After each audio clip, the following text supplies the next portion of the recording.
બાળકો પિઝા ખાવાની તો ઘણી બધી ડિમાન્ડ કરતા હોય છે, બટ આપણે ઘરે નથી બનાવી શકતા. બટ આજે હું એકદમ ઇઝી અને ઝટપટથી બની જાય તેવા બ્રેડ પિઝાની રેસીપી લઈને આવી છું. તો ચાલો ફટાફટ શરૂ કરી લઈએ રેસીપી. અને જો તમે અમારી ચેનલ પર નવા હોય તો પ્લીઝ લાઇક અને સબસ્ક્રાઈબ કરવાનું બિલકુલ પણ ભૂલતા નહીં. તો મેં અહીંયા એક કઢાઈ લઈ લીધેલી છે. તેમાં આપણે એક જારીવાળી સ્ટેન્ડ મૂકીશું આ રીતનું, અને તેને આપણે પ્રીહીટ કરવા માટે મૂકીશું ગેસ ઉપર. આપણે જે બ્રેડ પિઝા છે તેને આપણે કઢાઈમાં આપણે ગેસ ઉપર બનાવીને તૈયાર કરીશું. હવે અહીંયા મેં એક નાની પ્લેટ પણ લીધેલી છે, તેને આપણે પ્રીહીટ નથી કરવાની, તેને આપણે પછી યુઝ કરીશું. તો અહીંયા આપણે બ્રેડ લઈ લીધેલા છે. તો મેં અહીંયા મીડિયમ સાઇઝના 4 બ્રેડ લીધેલા છે બ્રાઉન, અને થોડી વેજીસ આપણે કટ કરી લીધેલી છે. હવે આપણે બ્રેડ લઈ લઈશું. બ્રેડ ઉપર આપણે પિઝા સોસ એડ કરીશું. તો અહીંયા મેં 2 મોટી ચમચી પિઝા સોસ લગાવી લીધેલું છે. હવે આપણે જે વેજીસ કટ કરેલી છે તે થોડી થોડી એડ કરીશું. તો અહીંયા મેં કેપ્સિકમ, ડુંગળી અને ટમાટર લીધેલા છે, તેને આપણે થોડા થોડા એડ કરી દઈશું. તમને વધારે પસંદ હોય એ રીતે તમે એડ કરી શકો છો.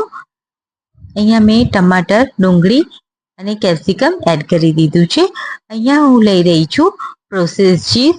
તો અહીંયા આપણે ચીઝને આ રીતે છીણીની મદદથી છીણીને આ રીતે એડ કરી દઈશું, અને ઉપરથી આપણે થોડા દાણા પણ એડ કરીશું, અને ફરીથી થોડી વેજીસ આપણે એડ કરી દઈશું ઉપરથી. તો મેં ડુંગળી અને કેપ્સિકમ એડ કરેલા છે.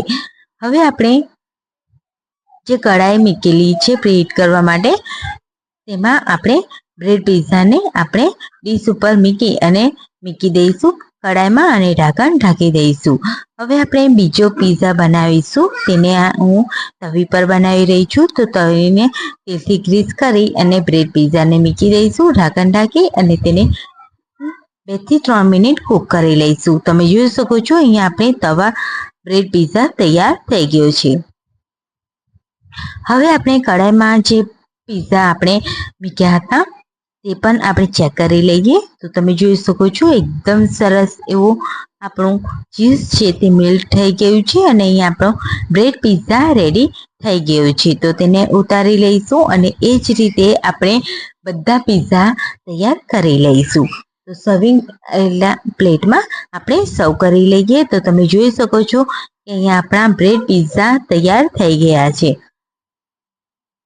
તો એકદમ ઇઝી અને એકદમ યુનિક રીતે બનાવીને તૈયાર કરી લીધા છે.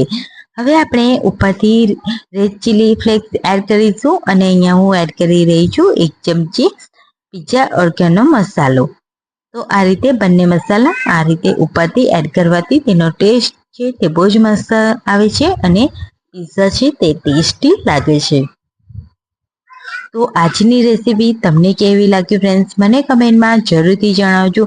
તો એકદમ બ્રેડ ચીઝી પિઝા તૈયાર થઈ ગયા છે. તો આવી જ રેસીપી સાથે અને આવા જ અવનવા વિડીયો સાથે આવતી રેસીપીમાં મળીએ. ત્યાં સુધી બધાને આવજો, બાય બાય, ટેક કેર. અને અમારી ચેનલને બિલકુલ પણ શેર અને કમેન્ટ કરવાનું બિલકુલ પણ ભૂલતા નહીં. Bye bye.